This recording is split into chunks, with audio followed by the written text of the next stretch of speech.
Bismillahirrahmanirrahim. Alhamdulillahi Rabbil Alamin.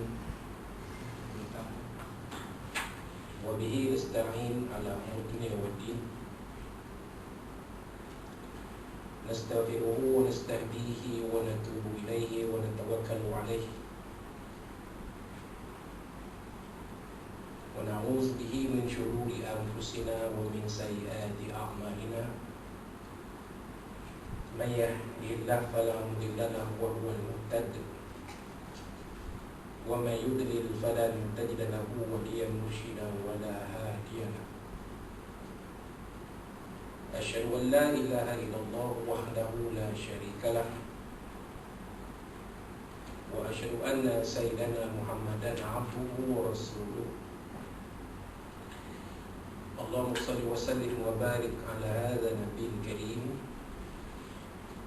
Sayyidina wa habibina wa syafi'ina wa zurina wa maulana Muhammadin al-Mustafa wa ala alihi wa sahbihi wa man da'a bida'watihi wa tamassaka bisunnatihi wa jahada fi sabilillahi ila yaumiddin. Rabbi shrah li sadri wa yassir li amri wahlul 'uqdatam min lisani yafqahu qawli. Subhanaka la ilma lana illa ma 'allamtana innaka antal alimul hakim. Wa la hawla wa la quwwata illa billahil azim. Allahumma iftah 'alaina hikmataka wanshur 'alaina min khazaini rahmatika ya arhamar rahimin. Allahumma arinal haqqa haqqan warzuqna ittiba'ah wa arinal batila batila warzuqna ijtinabah. Qala Allah Subhanahu wa ta'ala fi kitabil aziz, a'udzu billahi minasy syaithanir rajim. Wa man yuhajir fi sabilillahi yajid fil ardi muraghaman katsiran wasi'a. من يخرج من بيته مهاجرا إلى الله ورسوله ثم يدركه الموت فقد وقع أجره على الله وكان الله غفورا رحيما. Sadaqallahul azim. Wa qala nabiyuna sayyidina Muhammad sallallahu alaihi wasallam, innamal a'malu binniyat wa innamal likulli imrin ma nawa. Faman kana hijratuhu ila Allah wa rasulihi fa hijratuhu ila Allah wa rasulihi, wa man kana hijratuhu lidunya yusibuha aw imra'atin yankihuha fa hijratuhu ila ma hajara ilayhi. Kama qala Rasulullah sallallahu alaihi wa alihi washabihi wa baraka. Yang berusaha Tuan Imam, yang berbahagia Tuan Pengurusi Surau Darussalam Negeri Serdai Pengkalan Ipoh, tuan-tuan adalah Tokoso, Pegawai Surau, adalah jemaah yang dirahmati sekalian, rahimakumullah. Assalamualaikum warahmatullahi wabarakatuh. Amma ba'd. Alhamdulillah, alhamdulillah. Dalam kesempatan ini, marilah kita sama-sama panjatkan sedikit puji dan syukur kepada Allah Subhanahu wa taala pada malam ini kita telah sama-sama menunaikan solat fardu maghrib berjemaah dipimpin oleh Tuan Imam kita. Alhamdulillah, ya, walaupun Tuan Imam kita tadi tidaklah saya pernah lihat beliau secara kebiasaannya mengimamkan solat fardu. Tetapi apa yang saya lihat, alhamdulillah, beliau berjaya melaksanakan tugas dia dengan baik, ya. Kerana keadaan semasa kita, ya, kalau kebiasaannya kalau dulu saya tak ada isu apa-apa pun, Ustaz, ke depan jumpa Ustaz jadi imam maghrib, saya okey je, saya tak pergi ke pun okey, tak ada masalah. Kita pun suka kerana dia adalah merupakan satu penghargaan pihak masjid atau pihak surau kepada kita selaku ustaz yang berkuliah atau ustaz yang menyampaikan ceramah agama. Tapi keadaan semasa kita buat masa ini tidak mengizinkan kita, dan kita masih lagi berusaha bila kita ditimpa, kita mengalami penyakit, maka kita ingatlah wa idza maridtu fa huwa yashfi. Apabila kita sakit, maka yang menyembuhkan ialah Allah Subhanahu wa taala. Kita dituntut supaya berusaha, berikhtiar, berdoa, dan kemudiannya akhir sekali berserah, bertawakal kepada Allah Subhanahu wa taala. Rabbana 'alaika tawakkalna wa ilaika anabna wa ilaikal masir. Kepada-Mu lah ya Allah kami berserah, kepada-Mu ya Allah, ya Allah kami berharap, bersandar, dan kepada-Mu lah ya Allah tempat kami kembali. Jadi kita ikhtiar, walaupun belum ada apa-apa kesan yang benar-benar baik, tapi adalah perubahan. Alhamdulillah, okeylah, walau macam mana pun kita tetap berusaha dari semasa ke semasa. Kerana Nabi SAW menyatakan ada penyakit yang ada ubat, melainkan tua dan mati. Tua tak ada ubat, semua akan tua. Siapa pun, kita pun akan tua. Saya tuan-tuan yang dah tua pun memang dah tua lah. Saya yang ni pun satu masa akan tua. Anak-anak kita pun satu masa akan tua. Semua manusia akan melalui tempoh usia mereka, sampailah ke akhir hayat. Jadi tak ada ubat tua ni. Walaupun kita jumpa ubat diiklankan, dia kata anti-aging suplemen, suplemen yang menentang penuaan, kata maksudnya lawan Tuhan tu, lawan Allah SWT tu. Sebenarnya kita akan tua, tetapi ada orang usianya tidak dimakan, dia wajahnya tidak dimakan, usia tak nampak tua pun. Macam Benny Aman Syah itu, umur mana ada orang 60 kan tak ada tuan. Dah 60-an betul. Pertengahan 60-an dah 70 dah. Kalau pergi makan mana-mana, baik bawa ubat ada dibawa bersama. Mana sakit dia tu ada orang tua, adalah sakit-sakit dia, tapi wajahnya tidak dimakan usia. Kalau kata umur 40-an pun orang percaya, tapi 60-an dah memang akan tua. Dia semua orang akan tua, tidak ada ubat. Mati tidak ada ubat. Semua orang akan mati. Maka bila kita menyedari perkara ini, setiap kali kita bertemu dengan tahun baru, tahun sama ada tahun Hijriah, sembahyang kita baru lalui 3 hari masuk bulan keempat Muharram ni, 14 Muharram 1441 Hijriah bersamaan 22 Ogos 2020 ni, ataupun tahun Masihi, dalam 4 bulan lagi kita akan meninggalkan tahun 2020 ini, tahun yang penuh dengan warna-warni, tahun yang bermula, yang nampaknya ceria untuk semua orang, tetapi pada ketika ini kita berjuang, akhirnya kita berjuang melawan wabak penyakit COVID-19, sampai masing-masing pun terpaksa mengambil langkah-langkah keselamatan untuk menjaga diri kita supaya tidak dijangkiti wabak yang berbahaya ini. Jadi lagi 4 bulan kita akan meninggalkan tahun 2020 ni. Maka bila kita berpindah ke tahun baru Hijrah, maka kita berhijrah sebenarnya. Berhijrah dari usia yang muda kepada usia yang tua. Jadi semakin tua kita, semakin lanjut usia kita, seharusnya kita menyedari bahawa usia kita bertambah pendek.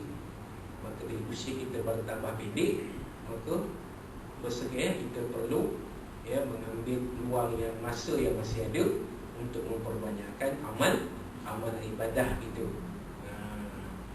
Sembahyang tu banyakkanlah yang sunat, Amalan-amalan yang sunat perbanyakkan, baca Quran ke, zikir ke, selawat ke, sedekah perbanyakkan. Di mana-mana ada ruang boleh bersedekah, kita bersedekah. Kan? Mudah-mudahan Allah SWT akan memberikan ganjaran yang sebagaimana. Majlis-majlis ilmu diimarahkan, dimakmurkan. Sebab itu kita membuat rakaman kuliah ini supaya apa? Supaya ada sahabat-sahabat di luar sana yang boleh mengikuti kuliah-kuliah kita ni.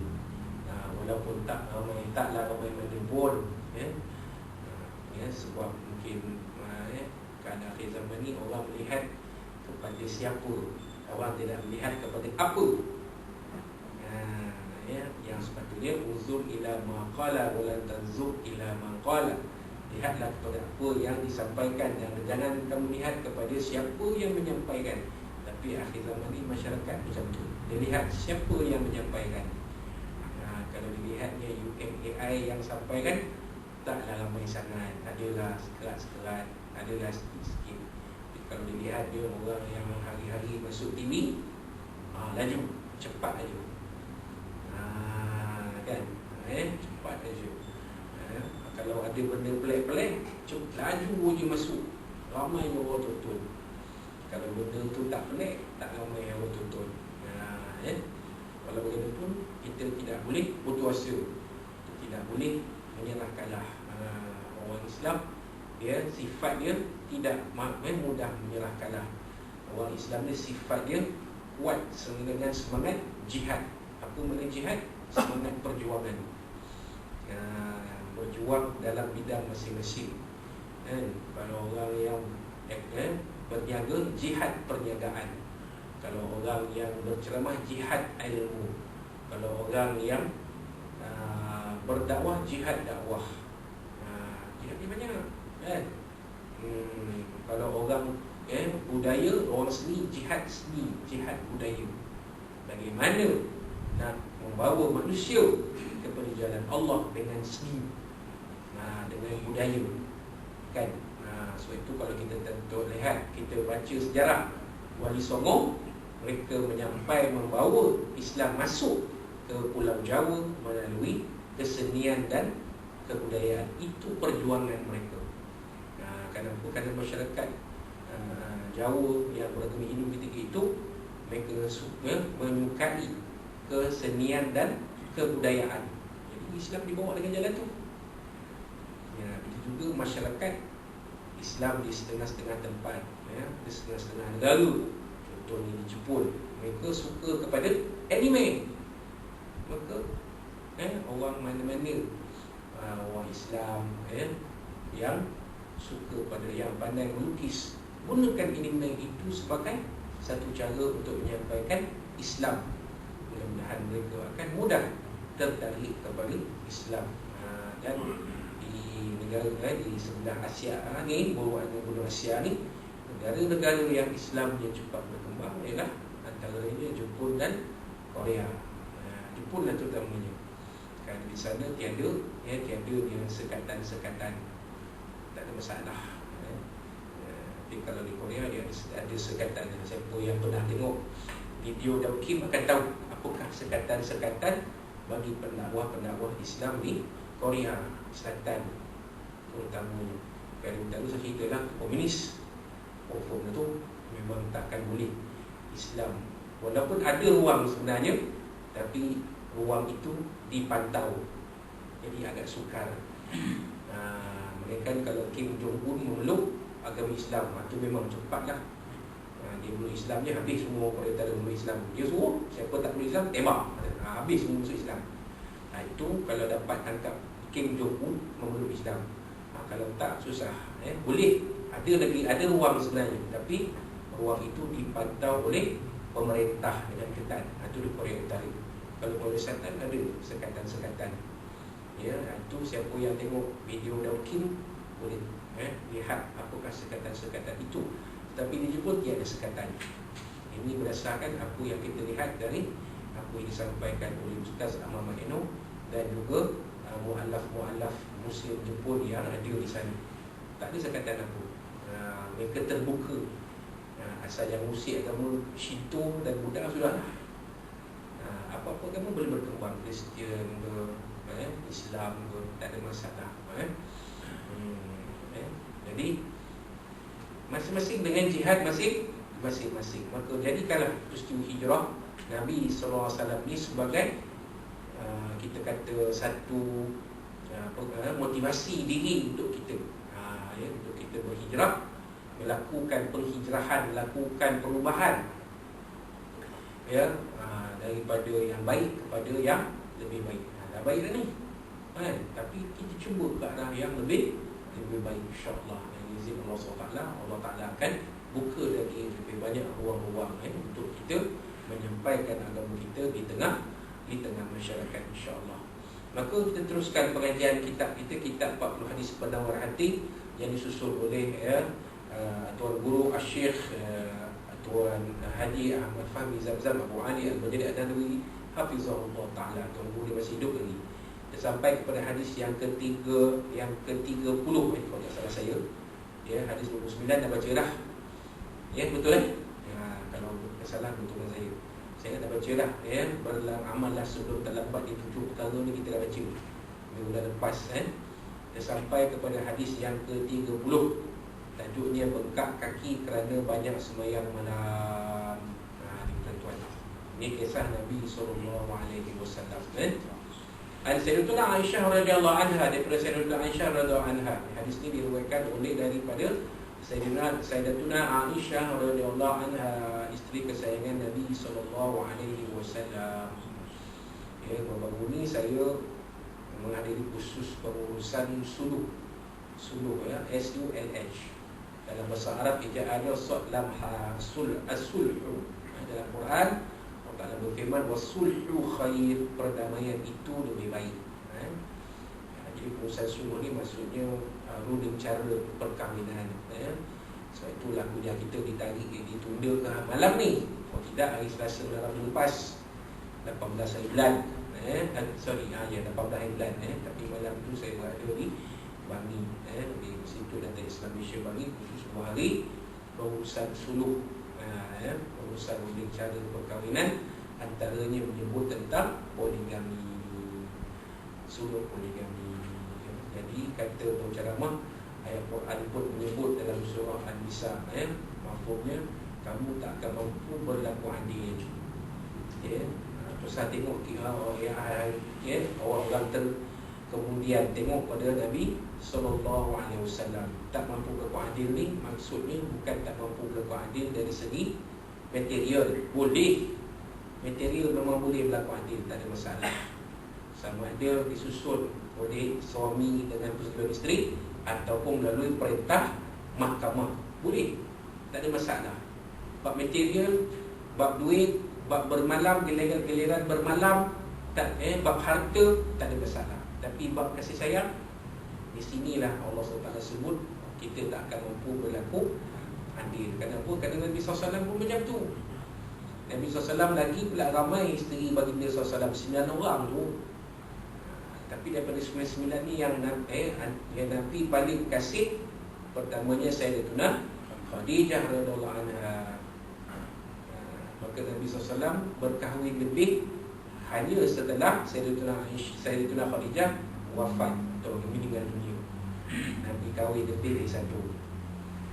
Tapi daripada isteri Nabi yang ramai ni, yang paling Nabi kasih ialah Sayyidatuna Aisyah radhiyallahu anha. Kenapa? Sebab anak kepada sahabat baginda yang paling akrab, iaitu Sayyidina Abu Bakr As-Siddiq radhiyallahu anhu. Kan, bapa mertuaku sahabatku bapa mertuaku. Jadi memang Sayyidatuna Aisyah ni sedikit sebanyak mewarisi sifat-sifat Sayyidina Abu Bakr As-Siddiq radhiyallahu anhu. Lembut, cakap dia lembut, tak kasar. Kalau Sayyidatuna Hafsah kasar, sebab Sayyidatuna Hafsah mewarisi sifat Sayyidina Umar Ibn Khattab radhiyallahu anhu. Nabi SAW, Sayyidina Hafsah pun isteri Nabi juga.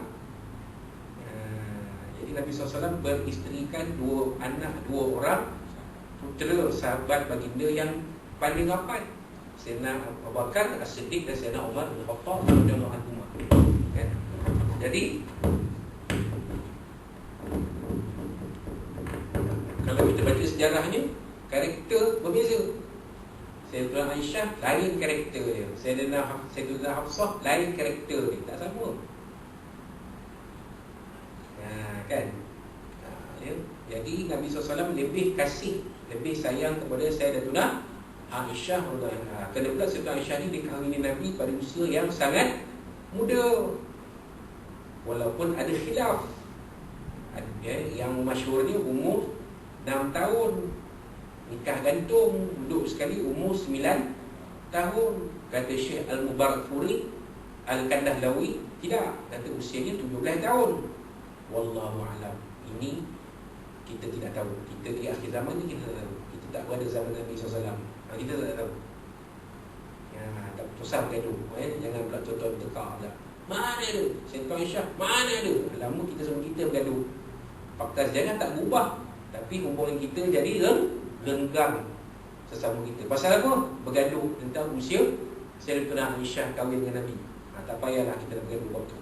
Buang masa. Kan? Siapa nak percaya 9 tahun, ambil. Siapa nak percaya 17 tahun, ambil. Tak ada masalah. Susah bergaduh. Kan? Tak ada baiknya kita bergaduh benda-benda macam tu. Kan? Ya. Tapi faktanya memang Sayyidina Aisyah salah seorang isteri Nabi SAW dan isteri Nabi yang dikasihi oleh Nabi selain Sayyidatuna Khadijah radhiyallahu anha yang paling dikasihi.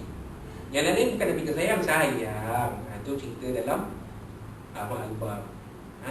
Enta sama sayang sama anak ke? Sayang.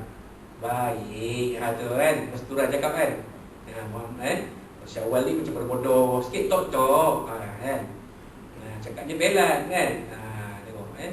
Sayang. Bukan tak sayang, sayang. Tapi Nabi lebih kasih, lebih sayang kepada Sayyidatuna Aisyah radhiyallahu anha. Sebab Sayyidatuna Aisyah ni muda sangat. Satu lagi dia pun anak dara. Jadi tak boleh nak kata apa lah. Cuma bila ada tomahan-tomahan bahawa Nabi ni Fedia, tomahan itu kita tangkis awal-awal.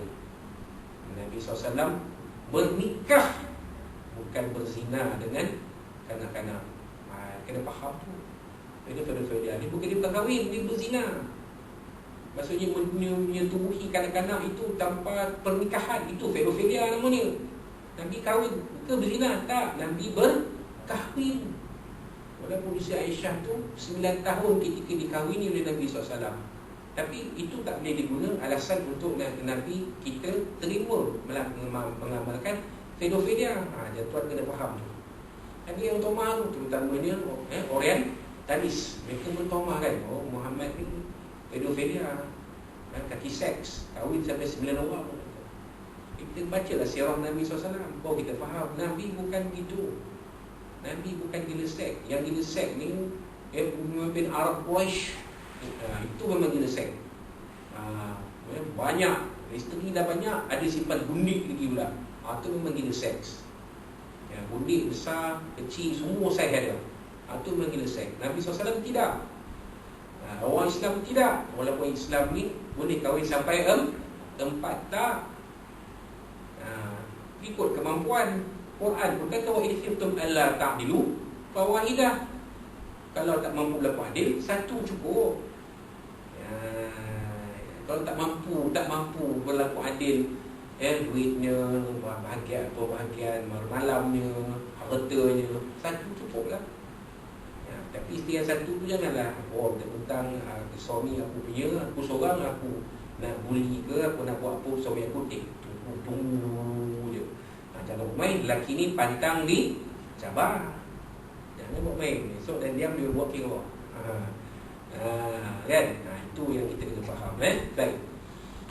Baik, jadi Nabi Sayyidatuna Aisyah radhiyallahu anha menyatakan anna Nabi sallallahu alaihi wasallam kana yaqumu minal laili hatta tatafattara qadamahu. Nabi SAW bangun pada akhir malam sehingga bengkak-bengkak kakinya. Nabi SAW ni mengerjakan solat malam sehingga bengkak-bengkak kakinya. Maksud Nabi SAW dalam riwayat lain dikatakan Nabi SAW, oleh Sayyidah Aisyah juga menyatakan Nabi SAW dia semayang tahajud ni, rakaat pertama baca surah Al-Baqarah. Berapa ayat tu? 286 ayat. Tuan-tuan cuba try baca. Malam ni balik baca Quran set time. Ambil stop watch untuk kira daripada ayat pertama Alif Lam Mim sampai hujung Amanah Rasul. Berapa lama agak-agak baca. Tu duduk tu, bukan berdiri tuan. Kalau saya surrender lah, saya berdiri guna nanti tak kuat lah. Berdiri tu tuan, kita berdiri kiam. Lepas Fatihah baca surah Al-Baqarah semua sekali 286 ayat. Berapa lama agak-agak Nabi SAW berdiri sebelum rokok pada rakaat pertama? Kira rakaat kedua pula Nabi SAW baca surah Ali Imran 200 ayat. Kira lah berapa lama Nabi berdiri rakaat pertama, berapa lama Nabi berdiri rakaat kedua. Sedangkan kita dah kira. Masa jadi imam masa kira berdiri ke qiyam tu daripada Fatihah sampai ayat berapa? Biasanya puratanya antara 2.5 minit sampai 4 minit atau 5 minit. Tengok tengok pada kalau campur dua sekali 5-6 minit 2 rakaat semayang fardu. Kalau semayang tarawih 4 rakaat 2 rakaat 4 rakaat boleh dapat 15 minit atau 16 minit atau 17 minit. Yang diri saja kita dapat kira pasal tu, kita boleh anggap. Kalau baca semua surah Al-Baqarah berapa lama agak-agak berdiri tuan? Tak bengkak kaki Nabi? Tentu tak bengkak kaki Nabi, confirm. Sebab tu Sayyidah Aisyah kata hatta tatafattara qadamahu, sampai bengkak-bengkak kaki Nabi. Sebab bukan apa? Kerana lamanya Nabi berdiri. Nabi berdiri lama, rakaat pertama lama, rakaat kedua lama. Cuba tanya tuan imam baca sejadah pagi jemaat berapa lama? Macam ni. Sejadah insan, sejadah rakaat pertama, insan rakaat kedua, berapa lama agak berdiri tu? 10 minit ada 10 minit campur 20 minit berdiri baca sajadah. Sajadah baru 30 ayat lebih kurang. Betul tak tuan kan? Insan lebih kurang tak tu lah, tapi insan pendek sikit. Sajadah dia 30 surat, insan tak sampai 30 surat, dalam 20 surat dia lebih kurang. Bayang baca dua-dua tu sembahyang subuh tu lebih kurang estimate dia 15 ke 20 minit sembahyang subuh. Campur dengan rokok sujud semualah. Itu kita. Kalaulah saya waktu jadi imam dulu saya buat macam ni, saya tahu berapa lama saya berdiri ketika saya baca sejadah dan insan subuh di perkhidmat. Saya tahu. Tapi saya tak buat benda tu dulu tak ada YouTube, tak ada kamera, tak pandai. Ceramah Ustaz Akil Hai yang tuan-tuan tengok Raja Dadah tu bukan saya rakam, itu guna juru kamera profesional. Alias Salam nama dia, dari Kuala Lumpur. Pasal tu gambar dia okey lah, taklah HD tapi cantik lah kalau banding gambar ni. Tapi gambar tu saya tak pakai, jadi saya tak boleh agak waktu sembahyang subuh, tapi agak-agak boleh jangka lah. Itu dia. Tapi Nabi SAW baca surah Al-Baqarah rakaat pertama dan surah Ali Imran rakaat kedua, berapa lama Nabi berdiri agak-agak? Setengah jam lebih, 40 minit pun tak tahu lah nak cakap ke 1 jam ke berdiri Nabi baca. Sebab tu Sayyidah Aisyah kata tatafattara qadamahu, sampai bengkak-bengkak kaki Nabi SAW. Sayyidah Aisyah menceritakan, faqultu lahu, maka aku pun berkata kepada baginda, wa lima tasna'u hadza ya Rasulullah, kenapa lah abang buat macam ni? Tu bahasa kita. Kenapa lah abang buat macam ni? Sayyidah Aisyah tanya, lima tasna'u hadza ya Rasulullah. Tengok Sayyidah Aisyah ni, dia panggil Nabi ya Rasulullah, walaupun suami dia kan hormat kan. Nak bezakan sahabat Nabi dengan orang-orang musyrik. Orang musyrik mereka tak panggil Rasulullah, mereka panggil Muhammad. Tak percaya tuan-tuan buka sirah kisah perjanjian Hudaibiyah. Buka tengok. Bila nak tulis edaran ni, nak tulis tu hari ini perjanjian antara Muhammad Rasulullah, boleh pihak Quraisy protes. Kami tak mahu Rasulullah ada dalam surat perjanjian ni. Tak boleh, kami tak kata dia Rasulullah. Tulis Muhammad bin Abdullah. Nabi beri pesan pada Sayyidina Ali, beritahu Sayyidina Ali, ya Ali, tulis macam mana mereka nak. Ada sahabat tak pointing, ada sahabat protes. Mengalah je Nabi kita ni pada orang Quraisy ni. Kita yang kuat, dia tu mereka tak kuat mana pun. Mereka tu bertahan, mereka defensif, kita ofensif. Takkan kita nak menyerah pada mereka. Kita dengan sahabat-sahabat kita ni kalau pergi serang Mekah, memang 6 jam confirm Mekah kita boleh kontrol. Ya, nampak? Kerana mereka, orang Islam waktu tu dah kuat dah. Sebenarnya dah kuat dah. Ya. Tapi Nabi kata tak apa, biarkan, kita ikut syarat mereka, kita ikut termin mereka. Tak payah tulis Rasulullah, tulis Muhammad bin Abdullah. Sebab mereka tak mengaku dan Rasulullah, Nabi Muhammad SAW itu sebagai Rasul. Mereka panggil Muhammad. Tapi tengok Aisyah panggil Nabi suami. Ya Rasulullah, lima tasna'u hadha ya Rasulullah. Nampalah abang buat macam ni. Nampalah abang buat macam ni. Hadha itu, yang ini qiyam itu, semayang, lama, bengkak kaki. Pasal apa Nabi buat macam ni? Ya Rasulullah, waqad ghafarallahu laka ma taqaddama min dhanbika wa ma ta'akhkhar.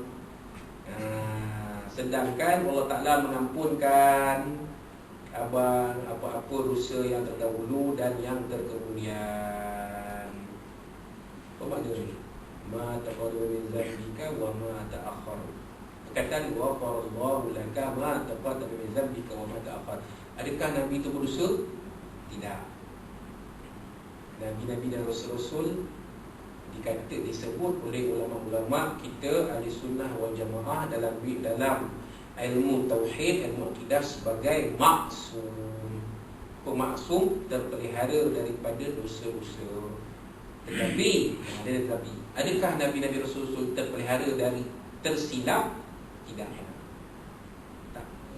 Ada juga kesilapan yang dibuat oleh Nabi dan Rasul, tetapi kesilapan itu tidak menjadi dosa dalam kehidupan mereka.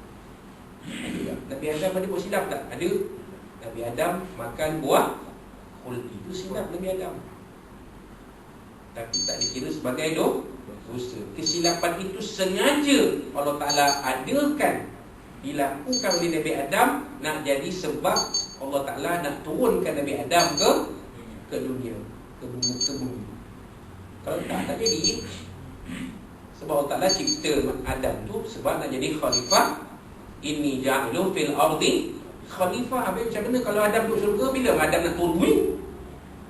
Sampai kita ni esok pun duduk syurga, tak duduk sini. Bumi tu tak hijau macam tu pun.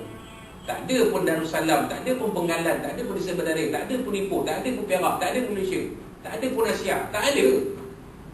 Kalaulah Adam itu masih berada di syurga, sedangkan kita pun ada. Adam dengan Hawa sampai hari ni duduk syurga 2 orang. Tapi tujuan Adam itu nak dijadikan sebagai khalifah. Mesti ada satu peristiwa menjadi sebab Nabi Adam diturunkan sebagai hukuman salah, silap makan buah khuldi dengan Siti Hawa. Hukuman kamu, kata Allah Ta'ala, kamu kena turun ke bumi. Ihbitu fil ardh, qul nahbitu fil ardi jami'an. Ada Quran sebut kan? Itu hukuman dia. Tapi tak jadi dosa, kata ulama-ulama, tidak menjadi dosa. Sama macam Nabi Yunus alaihissalam meninggalkan kaumnya sebelum arahan Allah SWT, lalu ditelan oleh ikan paus, ikan nun. Dosa ke? Tak. Itu adalah kesilapan. Kalau kita baca kisah hadis-hadis Nabi SAW tentang peristiwa daripada Mahsyar, bila umat-umat Nabi terdahulu nak minta syafaat kepada Nabi-Nabi dia, apa jawab Nabi-Nabi masing-masing? Kamu pergilah cari Nabi lain, aku sendiri tak mampu nak jumpa Allah Ta'ala, sebab aku pun ada buat silap di hadapannya. Sampai pada Nabi SAW, barulah Nabi ni Allah Ta'ala dah beri syafa'atul uzma, barulah Nabi pergi jumpa Allah Ta'ala. Sebab Nabi tak ada salah apa-apa yang besar. Silap tu ada silap. Silap pertama mana? Suruh para sahabat kahwinkan kurma. Kahwin kurma tak buah. Maka bila nak buat lain, Nabi kata pada para sahabat, antum a'lamu bi umuri dunyakum. Kamu lebih tahu hal dunia kamu. Kamu buatlah macam aku bukan pakat kurma. Nampak? Sebab sahabat-sahabat itu tanya Nabi ni, hal-hal dunia pun tanya Nabi. Macam Nabi itu semua tahu. Contoh, jangan salah faham kan ini lain pula interpretasi. Seolah-olah Nabi mengetahui semua perkara atau ayat yang betul. Sedangkan Nabi tidak tahu semua perkara. Nabi bertanya, Nabi pun kata, tak apalah kamu kahwinkanlah dia. Bila kau kahwin tak buah. Rupanya pokok jadi mandul. Tak buah. Bila nak buat lagi sekali, nak buat ni, Nabi kata kepada para sahabat, kamu buatlah macam mana pun. Sebab kamu lebih tahu urusan dunia kamu. Aku bukan pakar pertanian. Buatlah. Sebab itu dalam kerajaan pun dia ada exco pertanian, exco ni, MD kan tahu semua, PM kan tahu semua. Kan? Agama pun tengok. Menteri agama dilantik dari kalangan orang-orang yang dalam bidang agama. Tak ambil engineer jadi menteri agama. Kalau ambil engineer menteri agama, kacau tuan-tuan. Menteri agama mesti dari kalangan agamawan. Menteri kesihatan mesti dari kalangan doktor kesihatan. Betul tak? Menteri undang mesti dari pakar undang-undang. Jangan UMNI jadi menteri undang. Pening kata. Boleh je, pantailah tuan. Pantai tak menteri undang. Okey, buatlah macam mana pun. Warga undang-undang Malaysia. Jadi menteri undang mesti pakar undang-undang. Kan? Kalau menteri pertanian mesti orang pertanian. Kan? Disebut tadi mesti orang pertanian. Nak ada buka kebun?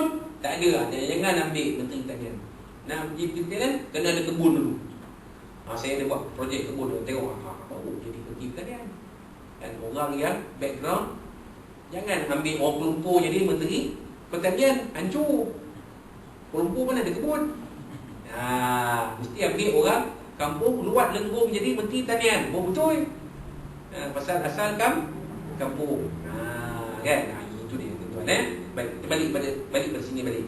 Waqad ghafarallahu laka ma taqaddama min dhanbika wa ma ta'akhkhar. Ini adalah dalil bahawa Nabi SAW itu maksum. Saya tahu Aisyah kata buat apa nak buat macam betul-betul jadi. Abang kan dah maksum, tak ada dosa. Kalau aku ada dosa pun Allah Ta'ala ampun siap-siap lah. Itu maksud dia. Maka Nabi SAW pun menjawab, afala uhibbu an akuna abdan syakura. Salah ke abang suka menjadi hamba yang bersyukur? Salah tak? Jadi Nabi SAW kata pada Sayyidah Aisyah, tak boleh ke? Kalau kata kita tak ada dosa pun, kita tetap sembahyang, tetap baca Quran, tetap zikir, tetap selawat, tetap buat amal ibadah. Tak salah. Walaupun kita ni nampak pun kalau kita tok guru pun tak salah. Tok guru lagi rajin sembahyang tahajud daripada kita tuan. Tengok. Tok guru bodoh kan. Tengok dia punya amal ibadah dia. Susah kita ustaz pun segan dan malu tengok sembahyang tahajud. Tiap-tiap malam sembahyang tahajud. Kita ni pilih sembahyang tahajud ni malam Jumaat. Tak ada malam Jumaat pun, malam Jumaat buat lain. Bukan tahajud. Kan? Tapi kalau tok guru ni tahajud. Tok guru ada satu tok guru tu tidur atas-atas. Pergi menginap di hotel, tak mau tidur kat katil, tidur atas lantai. Apa sebab? Senang nak bangun pukul 4 pagi kena tahajud. Allahu Akbar. Saya dah sakit lutut ni, memang susah sikit nak tidur atas lantai. Kalau dulu saya suka tidur atas lantai. Betul. Sebab tidur atas lantai mudah terjaga sebenarnya. Tak je malam je tidur malam ni. Tidur malam ni kat lantai. Tapi janganlah tidur atas lantai saja. Bentanglah tutup. Bawa bantal, jangan tidur atas lantai. Betul, bahaya. Tidur atas simen ni tak elok sebenarnya. Tapi tidur atas lantai mesti jaga. Kalau tidur atas katil empuk, lagi di katil tilam hotel pula, handilah. Empuk. Tapi dah tu tengok dah terang ya. Tapi itulah ya, tok kita suka lagi kuat, lagi tinggi makamnya, lagi kuat dia beribadah pada Rasulullah. So apa dia ikut Nabi ni? Nabi ni Sayyidul Bashar, Khairul Bariyah. Bukan nama lagu tu Khairul Bariyah bukan nama lagu. Khairul Bariyah tu Nabi SAW. Dia namakan Khairul Bariyah. Sebab mengambil daripada ayat Al-Quran, innal ladzina amanu wa amilus solihati ulaika hum khairul bariyah. Tapi Khairul Bariyah ni sebenarnya nasab dinisbahkan kepada Nabi SAW. Dan orang-orang yang disebut oleh ayat Quran surah Al-Bayyinah tu. Betul kan? Jadi kita nak mencontohi Nabi SAW. Jadi Nabi kata kepada Sayyidina Aisyah, salahkah kau jadi hamba Allah yang bersyukur? Tak boleh. Mana kalau abang masuk syurga ni, abang tak payahlah, abang dah tidur je lah. Sembahyang fardu je, sembahyang sunat tak payah, tidur je, muda je. Semua kejut. Kan dia macam tu? Tak. Nabi kata, salahkah abang menjadi hamba Allah yang bersyukur? Maka itulah hadis riwayat Imam Bukhari. Baik, itulah keterangan. Nabi kita Sayyidina Muhammad SAW adalah seorang yang maksum dari mengerjakan dosa. Kalau seandainya beliau berdosa, maka Allah SWT telah bersedia untuk mengampuni dosa beliau, baginda yang terdahulu dan yang terkemudian. Itulah maksud dia. Mana kok Nabi ada dosa pun Allah Ta'ala dah ampun siap-siap. Tapi hakikatnya Nabi Rasul-Rasul adalah maksum, tidak berdosa. Itu kita pandangan yang kita pegang dalam akidah Ahli Sunnah wal Jamaah. Hanya Nabi-Nabi dan Rasul-Rasul yang tidak berdosa. Kalau Syiah, dia tambah lagi, imam-imam dia yang 12, yang tu tak dosa. Kita tak. Kita kata Nabi-Nabi dan Rasul-Rasul yang tidak berdosa, tidak ada dosa, maksum. Bagaimana sahabat-sahabat Nabi radhiyallahu, mereka tidak maksum, tetapi mereka adalah golongan yang maksum dari kalangan mereka yang tidak maksum. Mana? Maknanya mereka ini kalau ada dosa pun, dosa mereka itu seumpama bukan zarah ataupun seumpama debu. Sedangkan amal ibadah mereka terlalu banyak. Sebab itu kalau kita baca sejarah Islam, ada kita baca Sayyidina Ali bertelengkah dengan Sayyidina Muawiyah dan Sayyidina Hasan Husain dan semua itu, kita jangan masuk campur. Masuk campur tu kita untuk Muawiyah ni sejagat manusia celaka. Kalau aku jumpa aku lempam muka dia. Jangan tuan-tuan. Mereka dah tentu dengan izin Allah ahli syurga. Kita ni tak tahu masuk syurga ke tidak. Jangan masuk campur dalam hal-hal berkaitan dengan pertelingkahan para sahabat yang dicatat dalam buku-buku sejarah. Baca saja. Jangan menyebelahi mana-mana. Itu dah jadi tinta sejarah. Nampak macam mana? Sayyidina Ali dengan Sayyidina Muawiyah berkonflik depan-depan dalam perebutan khalifah. Itu antara mereka. Kita tak payah campur. Pada kita, kedua-duanya adalah bakal ahli syurga. Dan lagi Sayyidina Ali yang memang al-ashratul kiramil bararah, memang 10 sahabat yang Nabi jamin masuk syurga. Salah satunya Sayyidina Ali bin Abi Thalib radhiyallahu anhu. Sayyidina Muawiyah dia jamin masuk syurga, Nabi tak sebut. Tapi anggapan kita, kalau 100%, 95% masuk syurga. Kita ni berapa peratus agak-agak kita akan masuk syurga? Entah-entah 5% pun belum tahu. Dia tak payah bergaduh. Serah saja pada Allah Ta'ala. Kita baca saja. Baca dan ambil iktibar. Dalam macam yang khutbah baru ni sebut. Iktibarlah. Janganlah kita ikut seperti mana mereka. Mereka berpecah, mereka bertelingkah, tapi mereka tidak berpecah. Kita bertelingkah, kita berpecah belah. Habis bunuh-bunuh sama kita. Kan? Sekuat-kuatnya bunuh-bunuh lah. Biasanya tengkor pulau bermula lah, itu je. Tapi adakah jadi baik? Tak jadi baik. Kita jadi lemah dan mudah dikuasai. Itu je cerita dia. Kan? Baik, kita sambung balik kat mana tadi. Walaupun demikian, beliau baginda masih memperbanyak mengucap istighfar, meminta ampun kepada Allah SWT 70 kali sehari. Itu Nabi. Kita 3 kali 5, 15. Mana hebat Nabi kita? Patutnya kita lah istighfar ribu-ribu ni. Nabi pun 70 kali istighfar, kita 15 kali kan. Dahsyat kita ni kepada Allah Subhanahu, minta ampun pada Allah Subhanahu Wa Taala. Di dalam sehari semalam baginda beristighfar tidak kurang daripada 70 kali. Dan baginda selalu bangkit bersembahyang pada waktu malam dan banyak menghabiskan masa untuk bermunajat di hadapan Allah Subhanahu Wa Taala sehinggalah bengkak kedua kaki baginda. Ini tuan-tuan. Ini kisah yang kita baca tadi. Mana kita mulai tu bayang Nabi, macam saya kata dia Nabi ni Allah Akbar. Dia punya sembahyang kita tak boleh lawan lah. Ini adalah suatu teladan kepada umat baginda. Kita yang terlalu banyak berdosa ini mestinya lebih banyak beristighfar pada Allah Subhanahu Wa Taala dan lebih banyak lagi berbuat ibadah pada waktu malam. Tetapi oleh kerana kelemahan iman yang ada di dalam dada, kita rasa malas untuk beristighfar dan rasa terlalu berat untuk bangkit dari tempat tidur untuk beribadah pada waktu malam. Nampak? Apa sebab kita jadi macam tu? Sebab iman kita lemah. Iman Nabi mana lemah? Iman Nabi memang iman kamil. Kata ulama tasawuf, nafsu Nabi nafsu kamil. Kan nafsu dia ada tingkatan. Amarah, lawamah, mutmainnah, radiyah, mardiyah, kamil. Kita dapat mutmainnah